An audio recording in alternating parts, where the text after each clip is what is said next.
Aquí empieza La Informante, el programa de La Neta que te pone al día sobre la actualidad política y los avances del proceso constitucional. Bienvenidas y bienvenidos al segundo capítulo de La Informante. Esta vez traemos un programa dedicado a la conmemoración del 8M, que nuevamente está marcado en un proceso constitucional. Y para esto hemos invitado a dos personas muy especiales, la politóloga y académica Pamela Figueroa y Camila Maturana, la nueva directora de Corporación Humanas. Bienvenidas a este segundo programa. ¿Cómo están? Coméntenme si fueron ayer a la marcha. Ay, muchas gracias. Bueno, saludar a las compañeras, agradecer la invitación a Informante y muy contenta de compartir esta conversación con Pamela. Esperemos que podamos entregar reflexiones interesantes.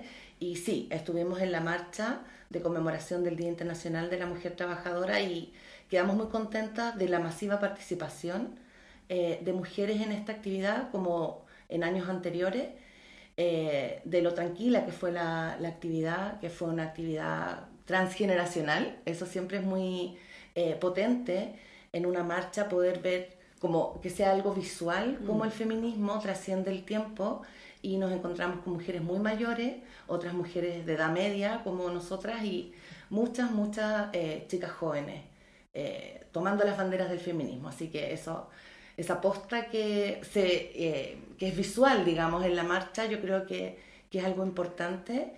En tiempos complejos como los que estamos viviendo, es algo que nos alimenta, que es necesario volver a conectarse con esa masividad del movimiento feminista que está sosteniendo las demandas que han sido tan complejas de instalar.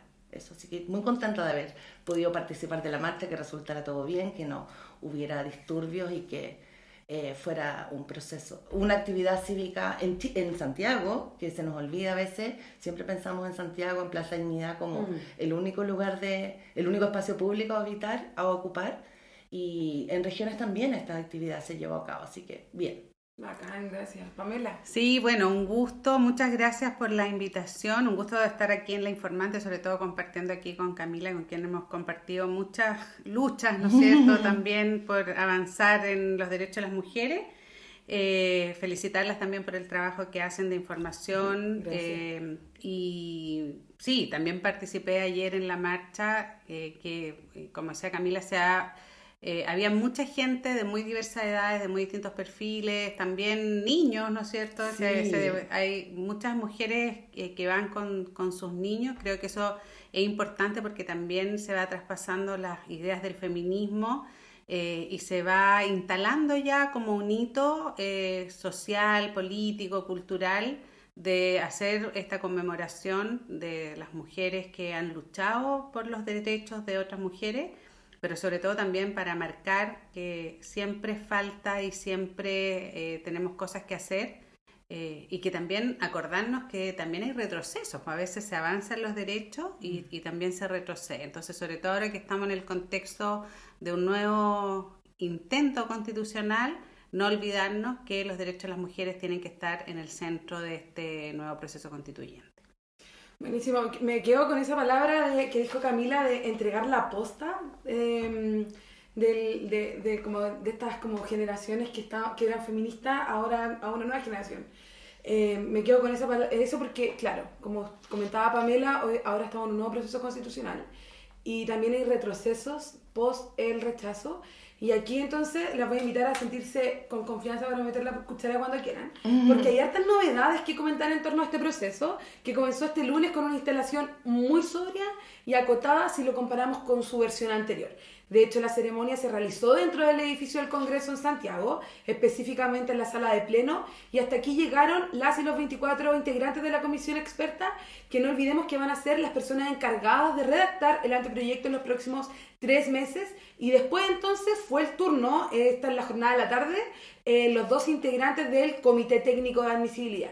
Pero esto no fue todo, porque en la sesión de instalación de la comisión experta se dio a conocer el nombre de las 2 personas que asumirán la mesa directiva de este órgano.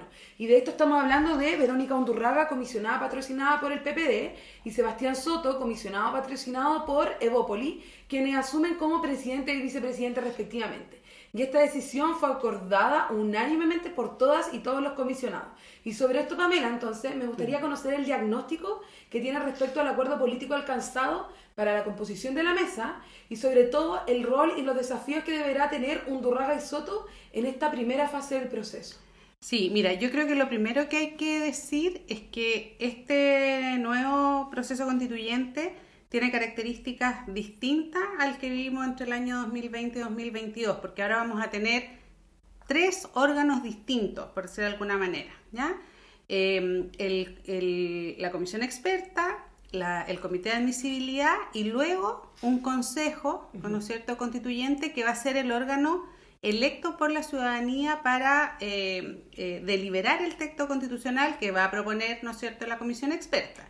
Y la pregunta es por qué tenemos este diseño institucional que es distinto, ¿no es cierto? Y yo creo que eso responde a 2 cosas. Uno, que este proceso constituyente tiene un protagonismo mucho más alto de lo que yo llamo la política regular, ¿no es cierto? Los partidos políticos, el Congreso, fundamentalmente. Y en segundo lugar, porque también como que busca dar respuesta a lo que algunos definieron como los déficits del proceso anterior, ¿ya? Entonces, algunos decían, bueno, el proceso anterior faltó como expertise, faltó técnica, cosa que igual es bien discutible, porque también en la Convención Constitucional habían destacado abogados, constitucionalistas, expertos y muchas personas expertas en distintas materias. Que ahí quiero destacar algo que dijo Verónica Undurraga cuando asume la presidencia, que ella dice, en realidad los verdaderos expertos somos todas las personas que sabemos dónde nos aprieta el zapato, ¿no es cierto? Sí. Entonces, creo que eso es primero como mi primer diagnóstico, porque esta comisión de expertos, son 24 expertos, es paritaria, ¿no es cierto? Sí. Hay 12 hombres, 12 mujeres, representa a la diversidad política del Congreso, un Congreso que eligió la ciudadanía, entonces sí es un Congreso representativo, a uno le puede gustar o no la distribución de fuerzas políticas, pero que representa a la ciudadanía, en una elección que además se hizo en pleno proceso constituyente después de haber elegido a los convencionales constituyentes, ¿ya? Entonces, esa representación política de los expertos también saben que tienen que responder a quienes, ¿no es cierto?, los nombran, que son los propios parlamentarios y parlamentarias.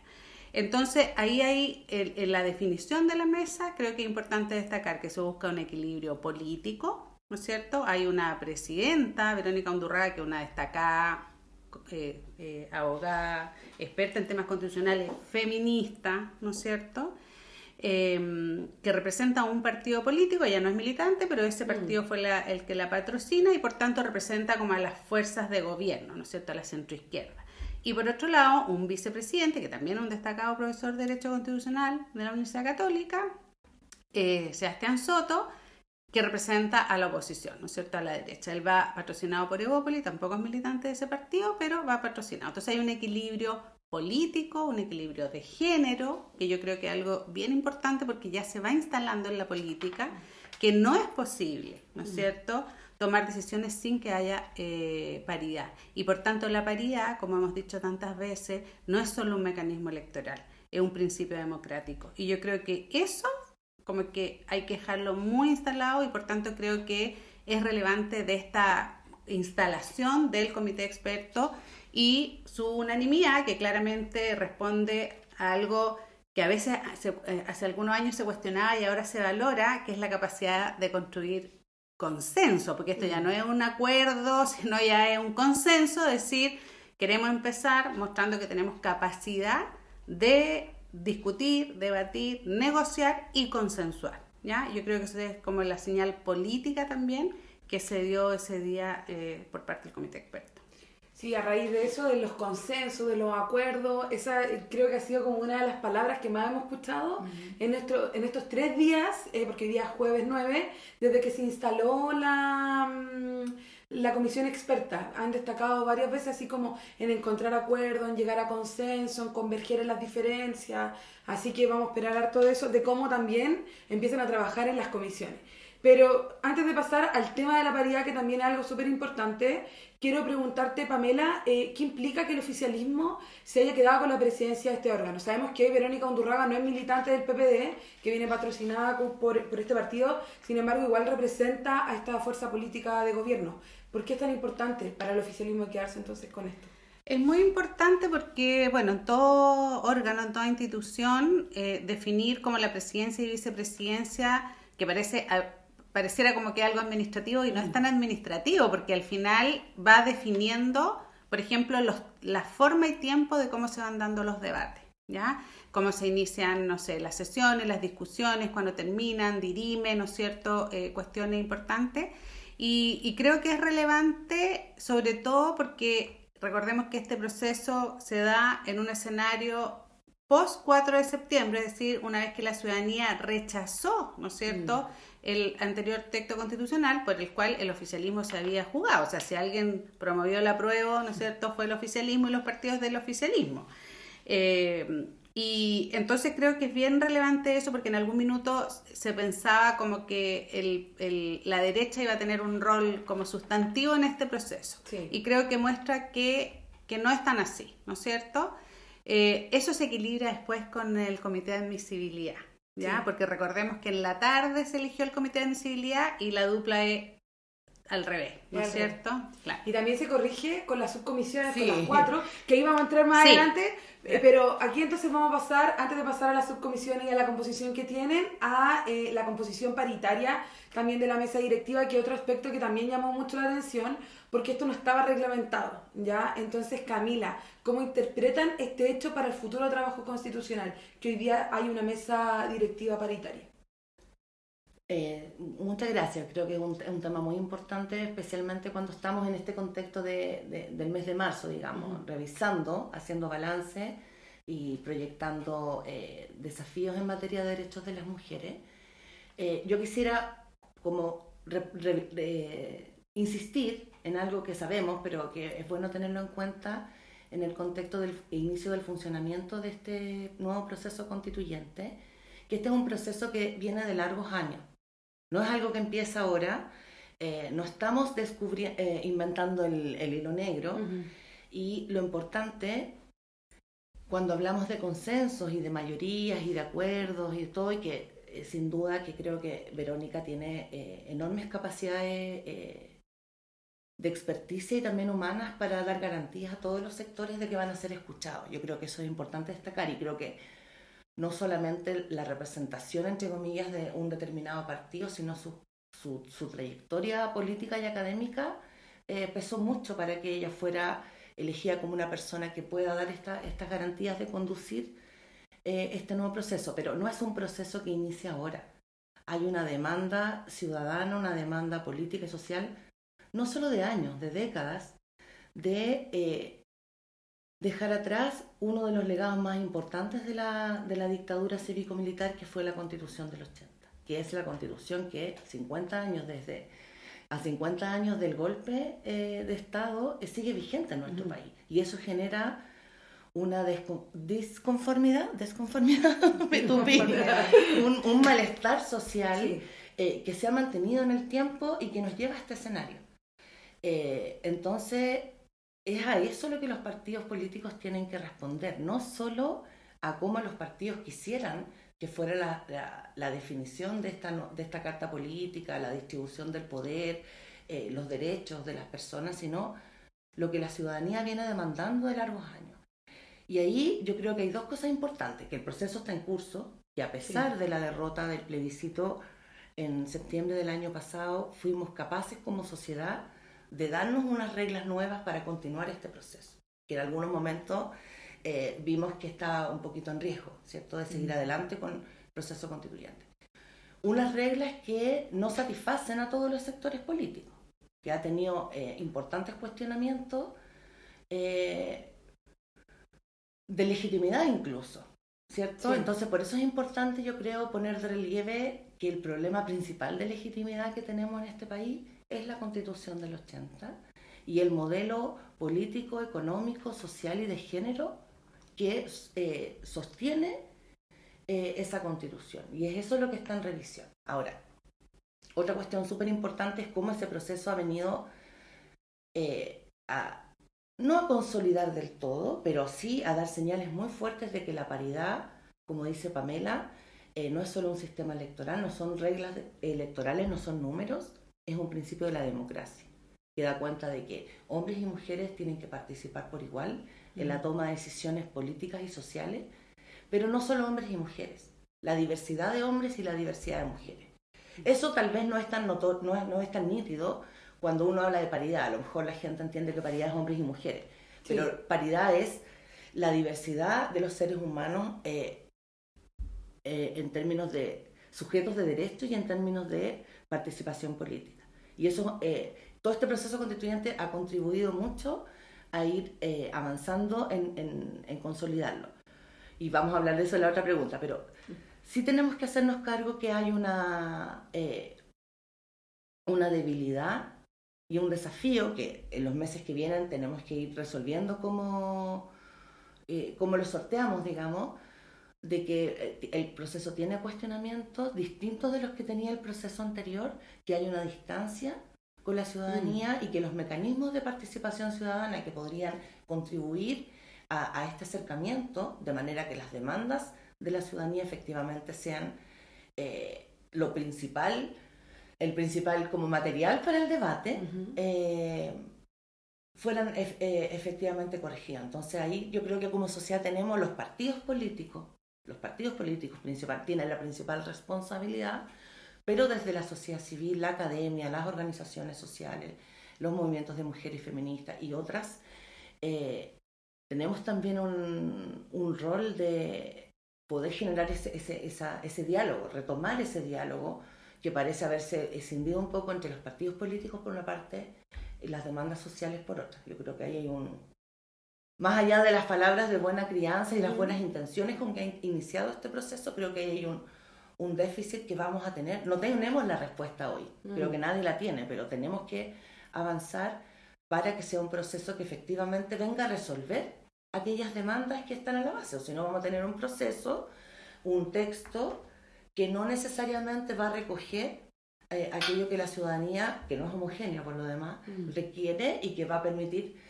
seguir construyendo el Chile de los próximos 40 o 50 años. Sobre los mecanismos de participación también vamos a hablar en este programa, pero a raíz de estas reflexiones de paridad, Camila, me gustaría preguntarte si tú crees que la paridad está 100% ganada en este nuevo proceso constitucional o es también una de las temáticas que hay que como ir a luchar como dentro del proceso, como ir a ganarlas. Yo creo que lo que ha pasado con paridad y con la importancia de, cuando decimos paridad, que es una palabra, ¿cierto? Sí. ¿Qué significa eso? Significa que pareciera que Chile está reconociendo, con mucho retraso, pero reconociendo que las mujeres somos ciudadanas plenas.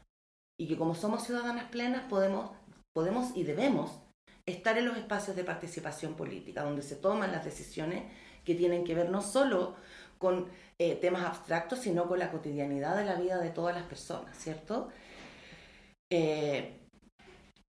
Y eso es un proceso muy sorprendente porque si uno lo mira a lo mejor como posterior, se han dado pasos muy fuertes en poco tiempo, ¿cierto? Cuando una tiene 20 años de trabajo desde los movimientos de mujeres feministas, Pamela desde la academia también, desde organismos públicos importantes, cuando llevas tanto tiempo buscando instalar algo que por lo demás es un estándar internacional, ¿cierto? No es un invento de nosotras, ¿cierto? Que las mujeres tenemos los mismos derechos a participar en la esfera pública y no solo tenemos que llevar las responsabilidades de la esfera privada. Era algo que se venía dando muy lento y siempre parecía supeditado a otras cosas, entre comillas, más importantes. Sí, no, primero tenemos que reformar el sistema electoral, después vemos lo de participación política. Bueno, y de repente la fuerza del movimiento feminista de mujeres, yo no tengo todas las herramientas para hacer un análisis quizá histórico, sociológico, pero si uno lo ve así como en simple, dice, bueno, hay un momento álgido de los movimientos feministas en Chile, el Mayo Feminista del 2018, para señalarlo así como en el tiempo, en un contexto regional y mundial de nuevo repunte de los movimientos feministas, ¿cierto? Principalmente en contra de la violencia y la falta de autonomía para decir sobre nuestros cuerpos. Y a partir de eso se genera una fuerza que no supimos necesariamente prever y en el marco de lo que fueron las demandas de las mujeres en el contexto de estallido, lo que fue la represión específica a las mujeres, la violencia política sexual durante el estallido, al definir las reglas del proceso constituyente primero, digamos, apareció como demasiado necesario que teníamos que estar las mujeres en este proceso tan importante que era definir la nueva constitución. Y los partidos políticos de alguna manera no lo pudieron eludir. Los partidos políticos no son homogéneos tampoco y siempre ha habido feministas llevando la agenda, tratando de poner las demandas con mucha dificultad al interior de estas estructuras. Y en el primer proceso, a fin del 2019, inicios del 2020, antes de la pandemia, se logra definir en la reforma constitucional y en las distintas leyes que la paridad no solo era una declaración, sino que tenía que tener reglas concretas para que se materializara. Y eso significó que tuvimos una convención constitucional exactamente paritaria. Sí. Todos los órganos, la paridad estuvo presente como una preocupación y eso lógicamente devino en que el debate de la convención, el debate sobre la constitución, era un debate en que tuvo mucha presencia la transversalización del enfoque de género como un principio que debe plasmarse en todas las instituciones del Estado, los derechos de las mujeres y las niñas y las diversidades y disidencias, los derechos humanos como un piso, o sea, una serie de temas que estuvieron presentes en la discusión, que venían como demandas desde el estallido y que esta composición paritaria logró plasmar en el texto. Yo creo, y quiero seguir creyendo, que el texto no fue rechazado por estos temas, que fue rechazado por un conjunto de factores que todavía, como ha escuchado Pamela en otro espacio, estamos procesando y tratando de entender. Pero cuando hablamos de derechos humanos como un pilar del Estado, de un Estado social democrático de derecho por lo demás, cuando hablamos de Chile inserto en los mecanismos internacionales de protección de los derechos humanos, cuando hablamos de igualdad sustantiva, de no discriminación, de derechos de las mujeres y los niños, de las diversidades, de las personas con discapacidad, de las personas privadas de libertad, de las personas migrantes, de los niños, niñas y adolescentes, de las personas mayores, de las y los cuidadores, etc. Estamos hablando de temas que no podemos dejar como que estuvieron anclados en ese texto que se rechazó. Son temas que son parte de las obligaciones internacionales que ha asumido Chile, son parte de las demandas de la ciudadanía, en las encuestas aparecen, no siempre con unanimidad, pero aparecen como preocupaciones importantes que tienen que ver con la vida cotidiana. De repente, y parece que me fui un poquito, vuelvo al tiro, de repente parece que hay quienes en los medios de comunicación más tradicionales quieren poner una separación. No, es que lo que a la gente le interesa en la vida cotidiana es la seguridad, el trabajo, cosas que no tuvieran que ver con los derechos humanos y tienen todo que ver. Por eso es tan importante que que logremos generar nuevamente un relato que sitúe la importancia de este proceso constituyente en justamente cómo esa estructura que se va a definir capaz de garantizar y proteger los derechos para todas las personas, no solo para algunos o algunas, para todas y todos.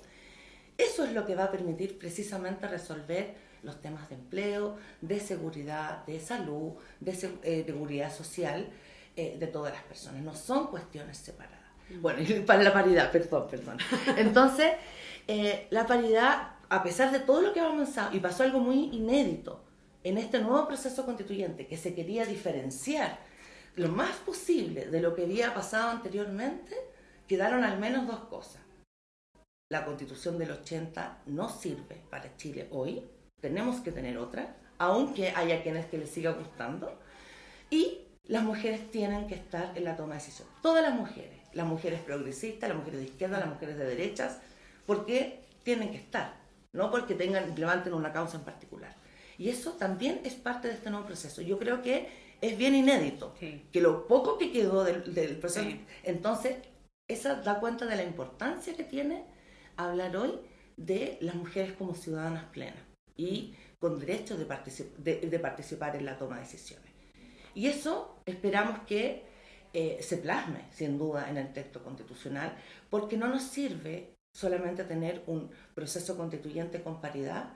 Si pudiera pasar, yo espero que no, sigamos hablando de un parlamento, de una elección de órganos locales, municipales y regionales el próximo año sin paridad. Eso yo creo que no debiera pasar. Entonces, la paridad no está garantizada, como tú bien señalas, y ha sido como de la consigna de este 8 de marzo. Los derechos no están garantizados, hay que defenderlos siempre, pero ya está instalada una cuestión que se tiene que institucionalizar en otros ámbitos también. No es solo la participación en proceso constituyente, es en el Parlamento, es en los municipios, es en los gobiernos regionales, es en las empresas públicas y privadas, es en los sindicatos y en las organizaciones sociales. Y yo creo que esa es una cuestión en que tenemos que seguir avanzando pronto, digamos, no esperar mucho tiempo.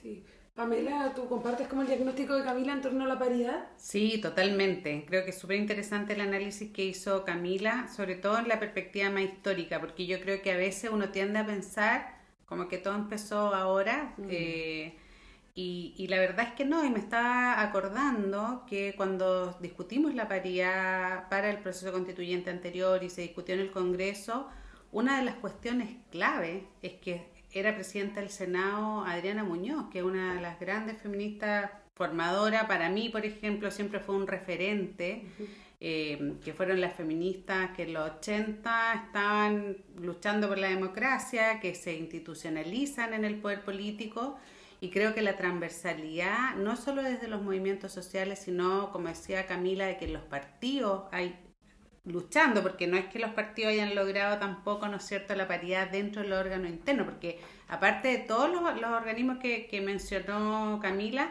también los partidos tienen que tener paridad interna, porque los partidos son muy relevantes para definir futuras políticas públicas y candidaturas.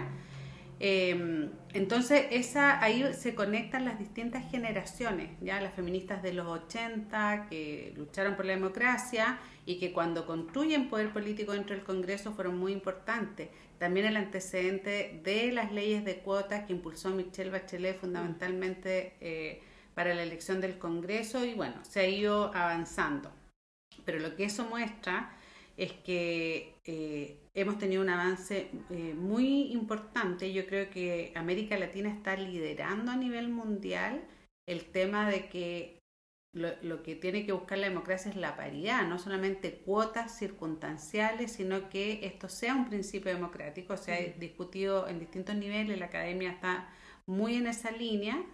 Pero también sabemos y lo hemos visto que en otros países, o sea, Estados Unidos, ¿no es cierto?, ha habido retroceso, por ejemplo, con los derechos sexuales y reproductivos porque cambia los equilibrios políticos. Sí. En Suecia se está retrocediendo, había una política exterior feminista, ahora estamos viendo atrás por cambio de equilibrios políticos. Entonces, creo que hemos dado pasos gigantes en los últimos años, que se han construido en base a esta trayectoria histórica, pero eso no significa que llegamos donde había que llegar. Yo creo que hay que perseverar, porque eso tiene que darse ahora, porque en la Convención Constitucional que se eligió en 2021 hubo paridad, ¿no es cierto? Y además la paridad ajustó mucho más hacia hombres que mujeres, o sea, había más mujeres electas que hombres, y creo que eso al final, yo siempre digo que fue mejor, porque así no nos dicen que la paridad era para solo representar mujeres, ¿ya? Claro. Y de hecho muchos hombres que se eligieron por la ley de paridad estaban en contra de la ley de paridad. Yo se lo he hecho ver a todos los que hicieron eso, porque finalmente se terminaron como beneficiando del mecanismo. Pero nosotros hicimos un estudio con otras colegas, con la Lucía Miranda y Carolina Mesa, de todos los programas de los convencionales constituyentes, que lo publicamos en CIPER en esa época, y no necesariamente todas las mujeres que iban son feministas. Claro, sí. Hay muchas que tienen propuestas pro mujer, pero no son feministas. Sí. Tienen que estar todas, pero no significa que la paridad implica necesariamente que la discusión va a ir hacia allá. Yo creo que en la Convención Constitucional las feministas hicieron una estrategia muy inteligente, que es que se metieron en todas las comisiones. Entonces ellas pusieron el tema en todas las comisiones y lograron llegar como a un buen resultado. Y eso va a tener que ser así también en este proceso. O sea, una cosa es la comisión experta y varias mujeres feministas, pero después vamos a elegir al Consejo Constituyente. Y en esa elección yo creo que hay que estar atentos de que también los que lleguen, hombres y mujeres, tengan propuestas de una democracia paritaria. Sí, ahí vamos también a cubrir todo lo que tiene que ver con la elección del proceso, o sea, del Consejo Constitucional, que cada vez que pensamos en todo lo que tenemos que hacer como equipo, como que nos estresamos porque es demasiada pega. Porque son dos procesos totalmente diferentes. Tenemos uno por un lado haciendo un anteproyecto, escribiéndolo, y por otro tenemos una elección de consejeros constitucionales que se van a unir a este... No, y la elección se va a dar mientras se escribe el anteproyecto. Sí. Por tanto, los candidatos van a tener que opinar, me imagino, de lo que se está escribiendo. Va a ser bien interesante, muy distinto a lo que estamos acostumbrados. Sí, nosotros pensamos en eso y como que hoy nos estresamos mucho. Pero y ahora creo que es muy interesante las reflexiones que han hecho en torno a paridad y en torno a los derechos de las mujeres. Pero volviendo a la instauración de la comisión, y sin irnos como 100% de eso, otro acuerdo que se vivió durante ese día de instauración fue la presidencia y composición de las 4 comisiones, donde 3 de 4 quedaron presididas por la oposición.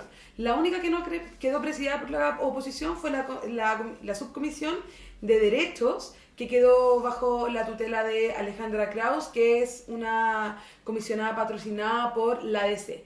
Y ahí, Pamela, entonces me gustaría saber qué consecuencias tiene esto en la práctica, qué significa, como para aterrizar un poco esto, de que las presidencias estén en su mayoría presididas por la oposición. Bueno, estábamos hablando antes que aprobar por unanimidad significó un acuerdo y un consenso. Por tanto, las subcomisiones son parte de la negociación. Sí. Eso es claro. O sea, una consecuencia de que la centroizquierda tenga la presidencia es equilibrar en las subcomisiones, ¿ya? Eso, porque eso así se hace la política, ¿no es cierto? Como que todos tengan incidencia.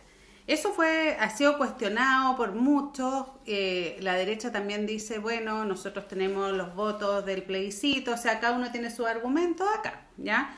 Yo creo que las presidencias de comisiones siempre son importantes de las subcomisiones porque al final son las vocerías, son los que, ¿no es cierto?, van señalando cómo sea el proceso, pero acá yo creo que, como decía Camila, yo creo que para que esto tenga mayor representación, la sociedad civil, la academia, los partidos políticos, todos tenemos que estar muy pendientes de lo que se está conversando para que realmente se represente y no volvamos a tener un proyecto de texto o un texto que finalmente se termine escribiendo por los que creen que tienen la representación. Si finalmente quedan varios pasos electorales todavía, igual vamos a tener un plebiscito de salida del proceso.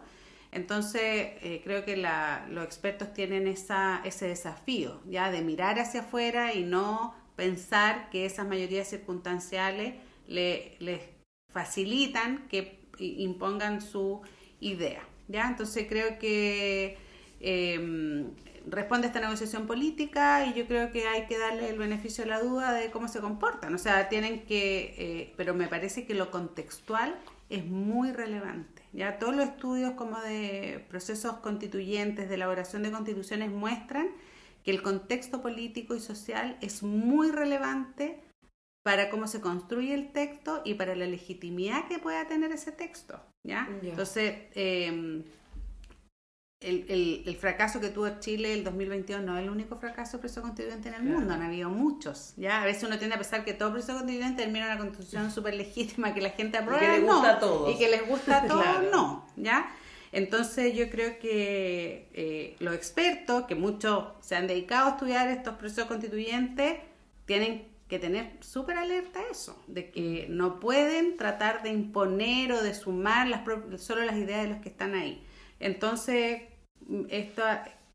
me gustaría decir que esta negociación, que es importante porque yo creo que igual la sociedad chilena de alguna manera quería como que alguien se pusiera de acuerdo y mostrara que las cosas avanzan. El tono de la presidenta Verónica Undurraga creo que ha sido muy positivo en el sentido de decir, aquí estamos haciendo nuestro mejor esfuerzo, nos vamos a equivocar, téngannos paciencia.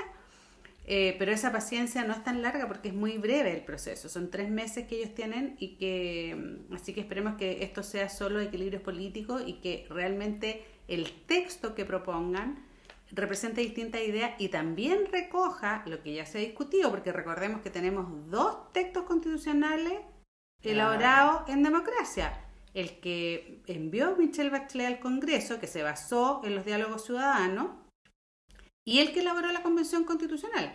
Que no hayan sido aprobados no significa que uno los pueda guardar en un cajón y hacer como que no sucedió, porque ahí hubo procesos participativos en los 2 procesos anteriores. Entonces creo que es importante que esos textos estén a la vista. Y ahí obviamente hay muchas cuestiones importantes para la paridad y los derechos de las mujeres. Camila.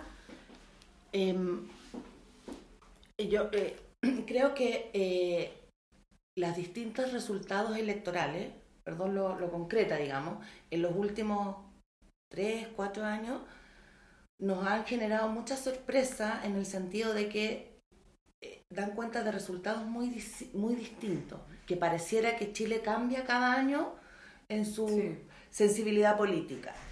Y lamentablemente no son votaciones que se puedan comparar así en términos de, bueno, cuál finalmente es la postura mayoritaria de la gente, porque en unas ha sido con voto voluntario y en otras con voto obligatorio. Sí, entonces,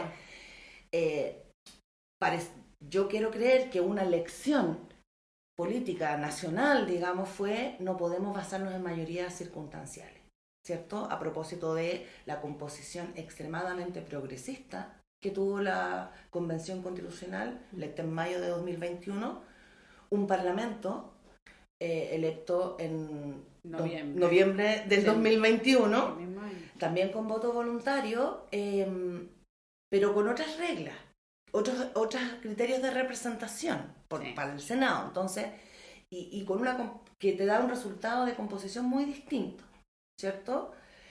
Al punto que en el Parlamento no se cuenta con las mayorías legislativas que permitan a un gobierno llevar adelante su programa de gobierno.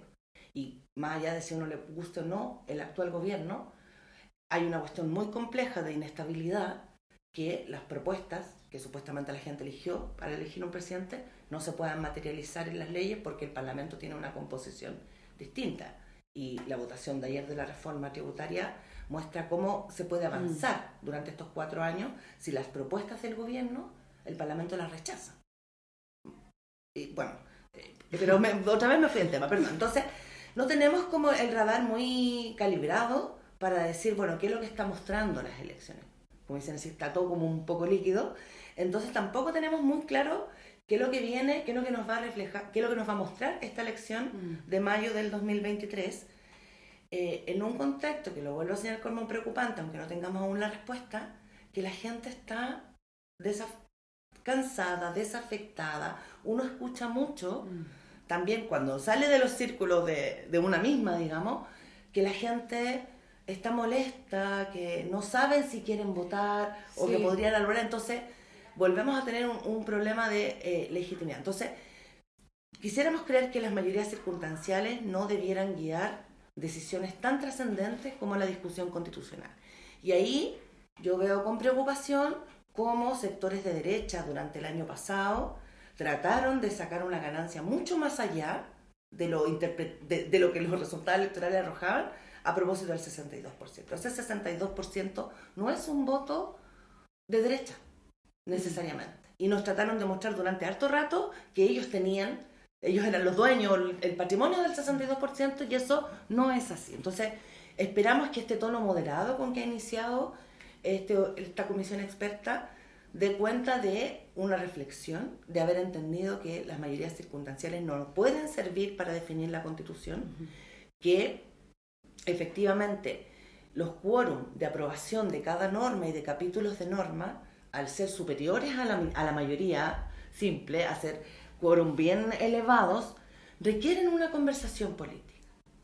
Así como yo entendía como una garantía la regla de los 2/3 en la Convención Constitucional, o sea, nadie tiene los 2/3, tienes que conversar. Y eso es, además, bajo unos estándares de bastante más transparencia que otros espacios que se instalaron también en el proceso anterior. Pero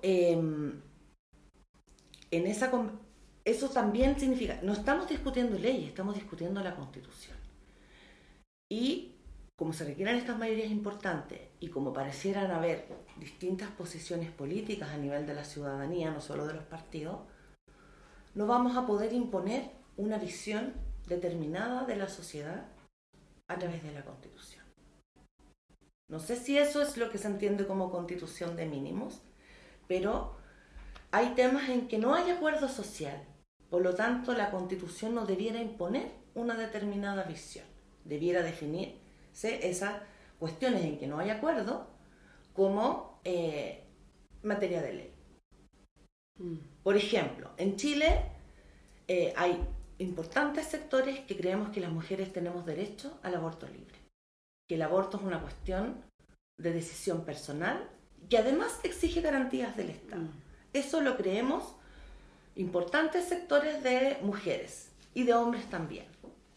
Y se sustenta también en definiciones de estándares internacionales. Cierto que el Estado debe garantizar prestaciones mínimas de salud sexual y reproductiva. Pero no es un tema que exista un acuerdo social en Chile. Por lo tanto, lo más probable es que no tengamos una constitución que pueda señalar como un derecho al aborto y la contraprestación de las garantías de atención de salud del Estado. ¿Cierto? Porque no tenemos un acuerdo social. Sí. No debiera una mayoría imponer entonces un acuerdo, o sea, una regla en algo que no existe un acuerdo social. Pero por lo mismo tampoco debiera ocurrir que por no haber ese acuerdo social se impusiera una otra regla que sea, por ejemplo, lo que por mucho tiempo se ha discutido en Chile, que es los derechos del no nacido o la protección de la vida desde la concepción. Respecto de eso tampoco existe un acuerdo social. Por lo tanto, no debiera la Constitución tener una regla en ese sentido. Entonces, a eso me refiero con las mayorías circunstanciales, con la importancia que tiene quórum de aprobación de normas y de capítulos, porque eso le da más legitimidad a la decisión que se adopte, pero también hay que entender que no se pueden... O sea, que hay cosas que no van a quedar resueltas en la Constitución, claro, porque significaría tomar posición de algo que la sociedad no ha resuelto. A raíz de lo que estás comentando, Camila, sobre eso en específico, el Acuerdo por Chile tiene un comité técnico de admisibilidad que va a ser este órgano que va a funcionar como árbitro en torno a ciertas como normas que puedan trascender estas 12 bases institucionales. Y como tú lo estás diciendo, yo también he escuchado de parte de otras como mujeres y activistas feministas que dicen de que tal vez eso de los derechos sexuales y reproductivos puedan contravenir las 12 bases institucionales. Y a raíz de eso, ¿qué propuestas, además de esa, ustedes creen que puedan ser nudos en la discusión, que puedan ser llevados al Comité Técnico de Admisibilidad? No sé si te entendí, Cata, porque no veo cuál pudiera ser el argumento para pensar que los derechos sexuales y reproductivos contravienen las 12 específicamente bordes. Como en el aborto, con este derecho a la vida. Yo creo que sería interesante revisar, o sea, veamos la norma, si la podemos buscar, pero hay una definición en esos bordes. ¿Ya? A mí me perturba bastante eso que se haya definido desde el Parlamento como los contenidos de la Constitución de alguna manera, pero bueno, eso ya está. El proceso que tenemos hoy tiene esos 12 bordes.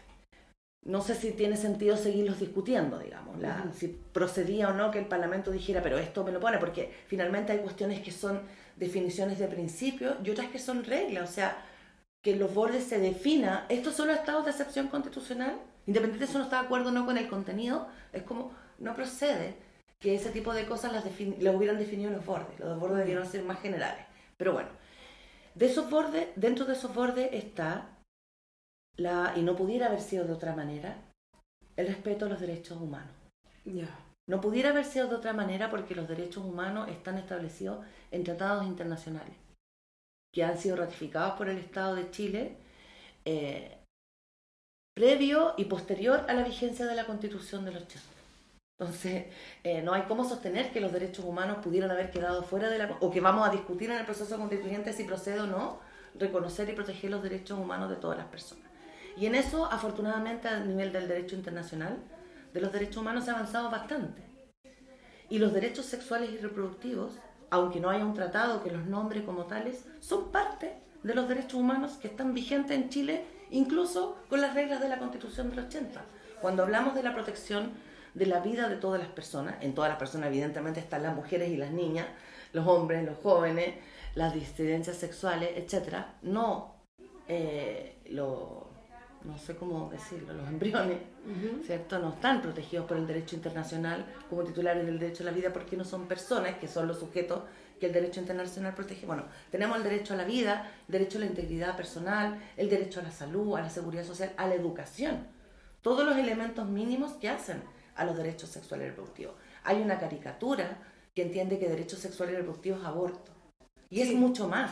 Es reconocer que las personas, solo para dejar como una definición base, o sea, es reconocer que todas las personas tienen derecho a decidir autónomamente respecto de su vida, de su sexualidad, de su cuerpo. Y para eso se requiere que el Estado tenga servicios de salud, por ejemplo, de atención del embarazo y el parto, de atención de métodos anticonceptivos para que las personas puedan evitar los embarazos no deseados, de atención de cáncer cervicuterino y de mama, de atención de infecciones de transmisión sexual, de educación sexual integral. Eso es un debe que esperemos que esta Constitución nos dé un piso para avanzar en proteger a las niñas y a los niños que están expuestos a tremendos riesgos, por ejemplo, de violencia sexual y no cuentan con las herramientas para poder identificarlo y protegerse. Entonces, cuando hablamos de educación sexual integral, que también hay una disputa social sobre eso,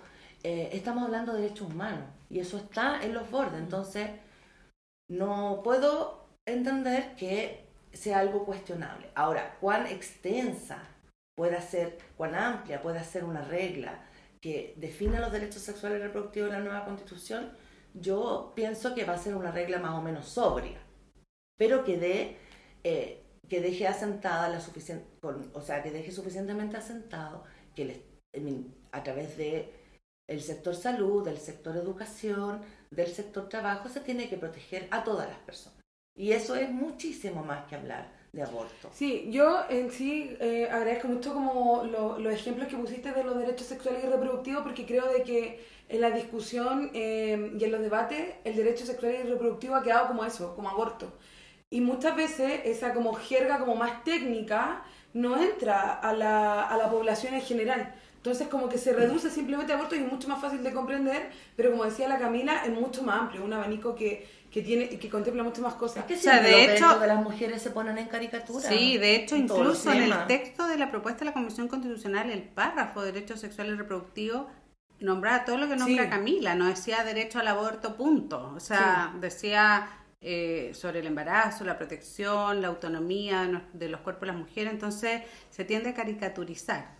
En general, cuando se quiere hacer una oposición que impacte en la opinión pública, se caricaturiza porque es mucho más fácil, ¿no es cierto?, atacar de esa manera, ¿ya? Pero sí, o sea, creo que Camila hizo una excelente explicación de lo que son los derechos sexuales y reproductivos y esperemos que el tono de la discusión en la Comisión Experta y en el Consejo Constitucional sea con esa altura del debate.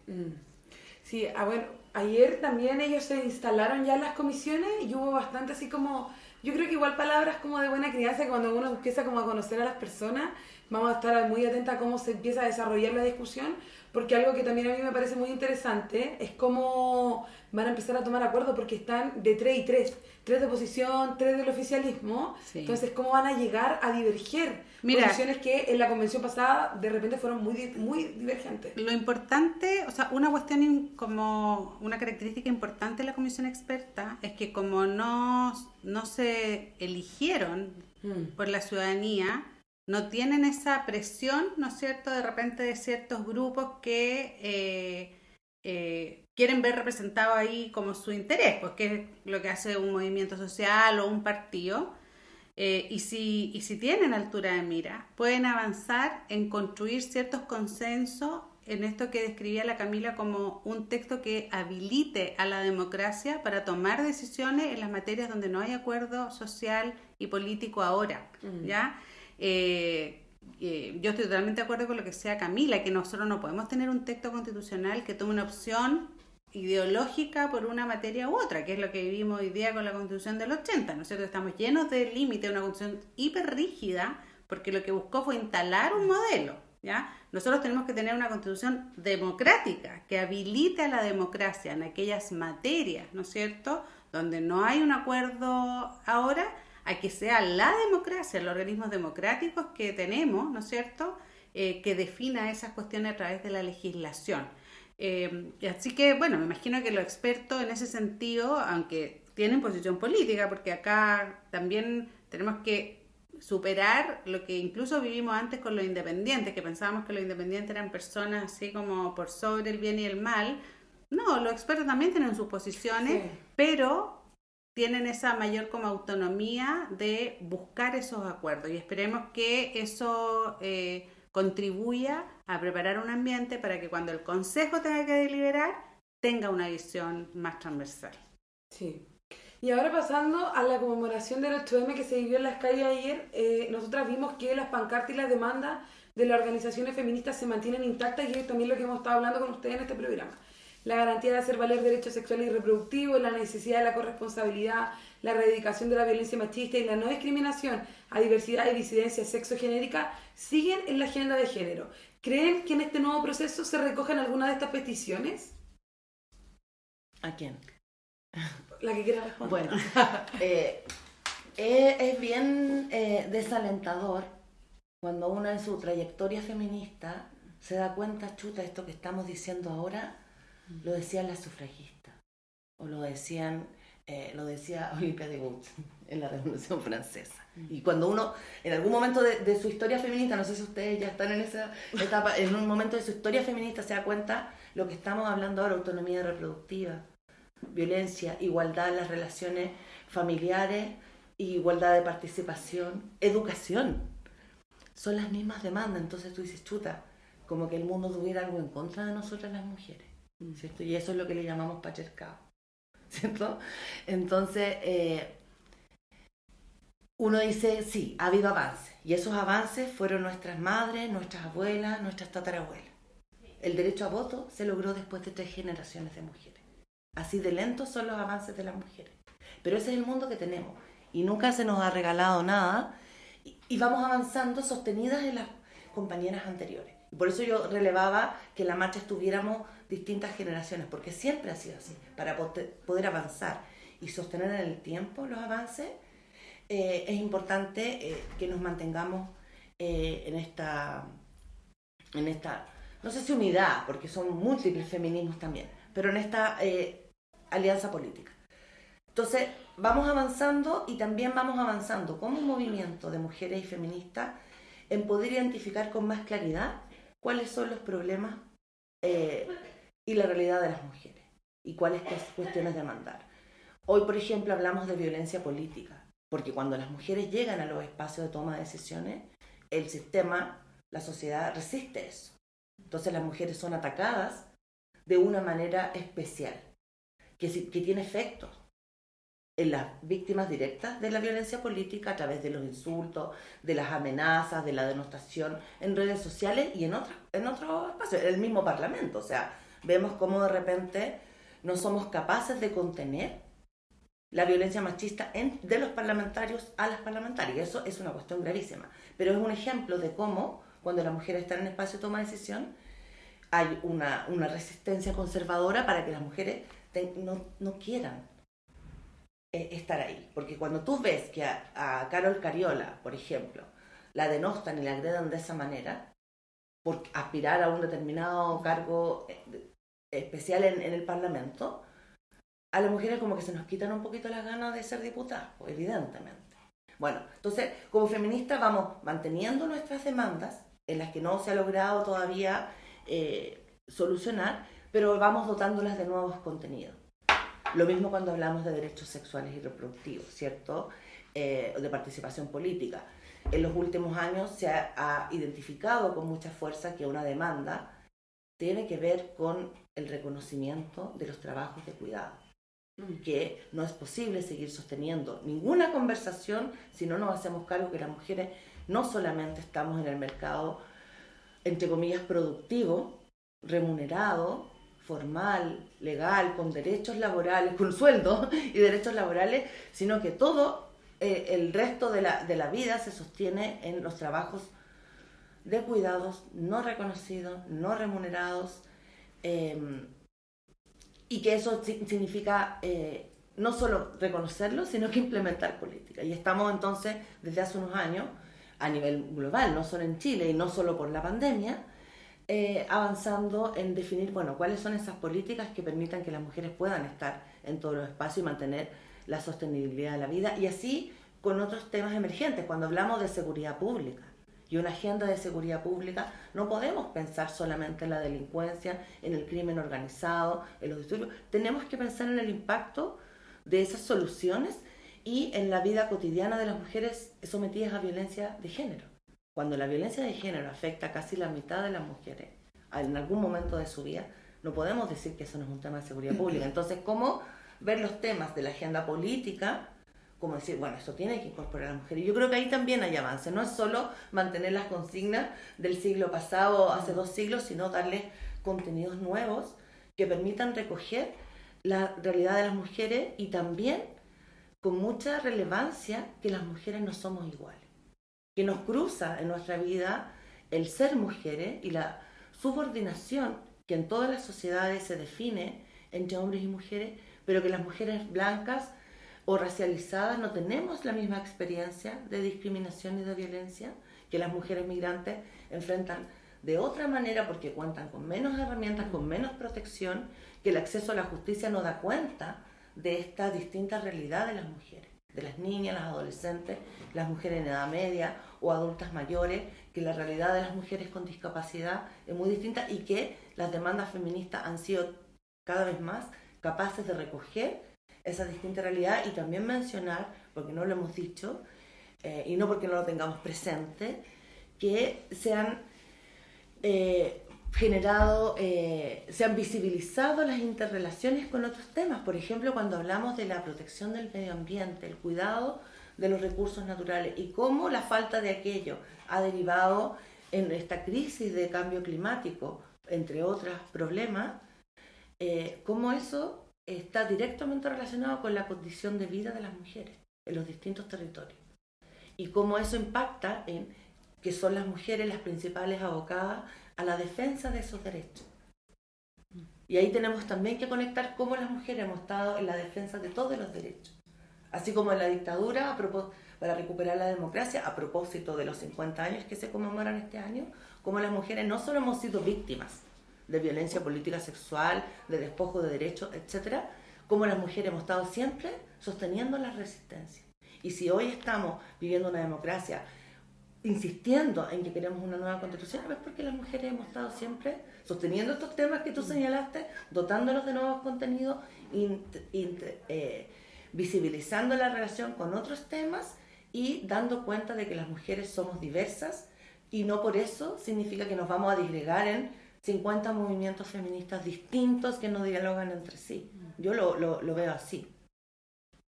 ¿Pamela?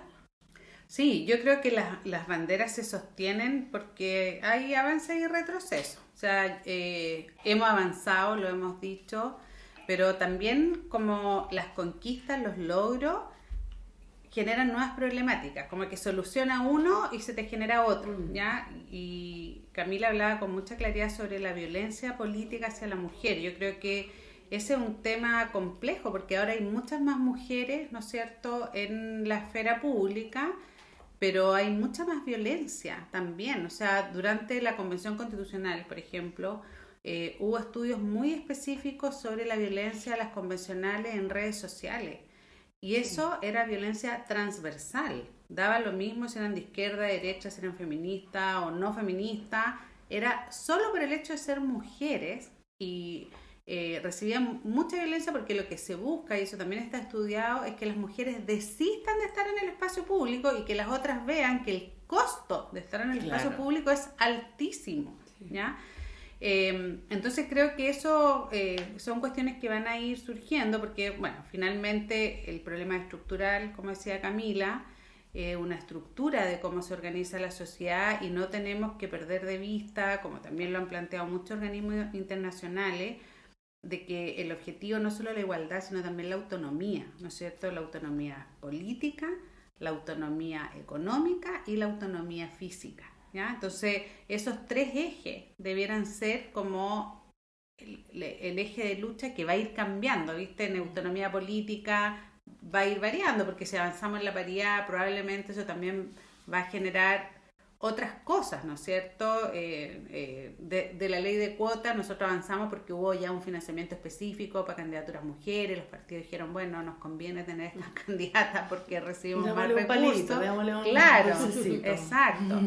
Y eso hizo que muchas más mujeres estuvieran en la competencia política y fue el paso anterior para llegar a la paridad y probablemente ahora tenemos que preocuparnos cómo las mujeres que están llegando a la política tienen mejores condiciones, pueden compatibilizar con los cuidados y eso por tanto ya se hace un problema social y no solamente de las mujeres. Entonces, claro, y también hay muchos estudios que muestran cómo si no hiciéramos nada para poder llegar a una sociedad inclusiva tendrían que pasar como 150 años, no sé. Entonces,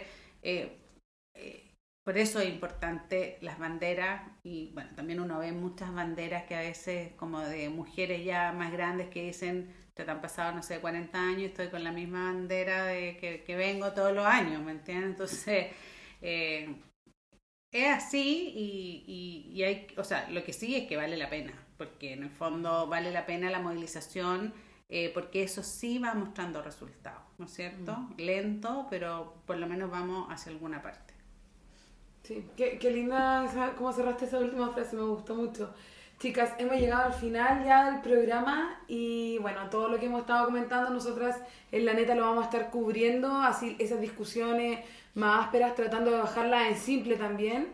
Así que muchas gracias por acompañarnos, pero antes de irse les quiero dejar como el micrófono a ver si quieren entregar algunas palabras a nuestra audiencia. Yo creo que no podría, agradecer haber estado en este segundo programa 2023, pero no podría no insistir en la importancia que tiene la información para la ciudadanía y en el rol que La Neta ha llevado adelante en el primer proceso constituyente y ahora como un espacio muy validado en los mismos tomadores de decisión, no solo en nosotras, digamos, en la ciudadanía o la sociedad civil, sino en los mismos incumbentes, por así decirle, por la calidad de la información que ustedes entregan, la oportunidad con que la dan a conocer, el lenguaje claro, más amigable, sin perder la seriedad, su toque de humor también de repente que me encanta, pero creo que es importante y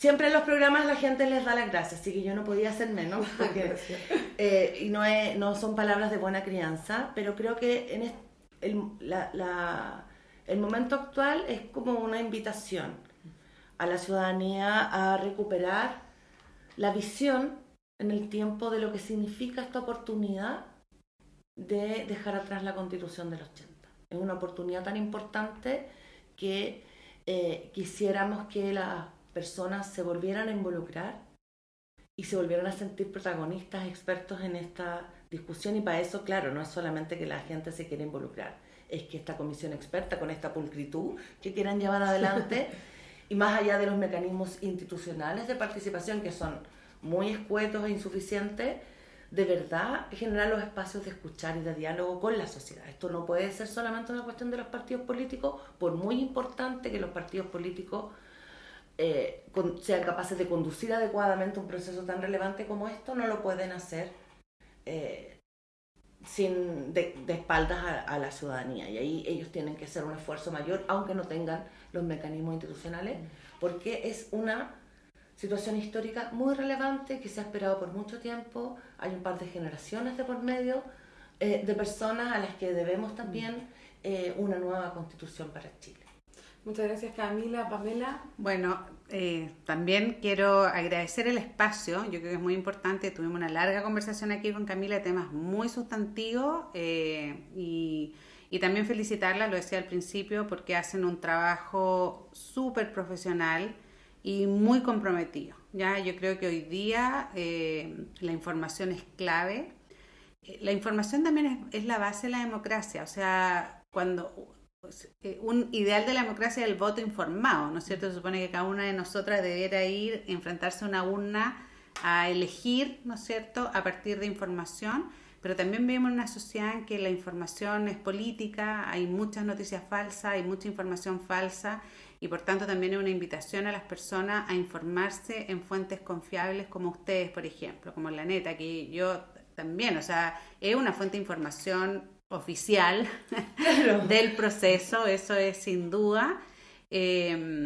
Y porque eso es finalmente como una de las cosas que tenemos que construir. Yo creo que uno de los graves problemas de la sociedad chilena es la desigualdad y la desconfianza. Yo creo que esos son los dos problemas. Nosotros somos una sociedad dividida por la desigualdad. Yo he llegado a ese convencimiento, que no es solo como la desigualdad económica, sino que eso ha generado una división política, social, económica, cultural,